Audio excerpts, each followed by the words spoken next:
ரொம்ப டென்ஷனில் இருந்தார் ரஜினி சார். என்னடா இப்படி கேன்சல் ஆகிறதே பாட்டுன்னு.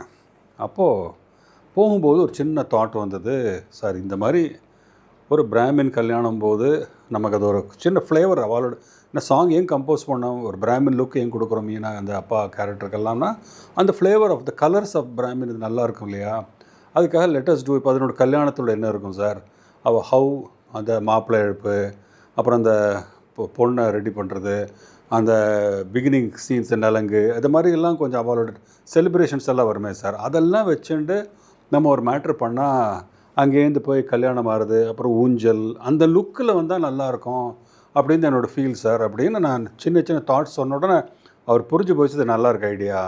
ரகு மாஸ்டரும் சார் இப்படி பண்ணலாம் சார், நான் எல்லாமே நம்ம சர்ரியலிஸ்டிக் அப்படி பண்ணலாம் சொல்லி மகி இருந்தார் ஆர்ட் டைரக்டர், அவரு கொஞ்சம் ஐடியா கொடுத்தாரு. இப்படியே பேசி பேசி ஒரு தாட் வந்து அப்போ ஃபஸ்ட்டு திங் ஆல்மோஸ்ட் 2 மணி எடுத்து சரி முதல் வேலையாக பஞ்சு சாருக்கு ஃபோன் பண்ணலான்னு சொல்லிவிட்டு பஞ்சு சாருக்கு ஃபோன் பண்ணி இந்த மாதிரி பஞ்சு சார் இந்த மாதிரி சரியாக வரல, கொஞ்சம் planning to shift to Chennai அப்படி பண்ணலாம்.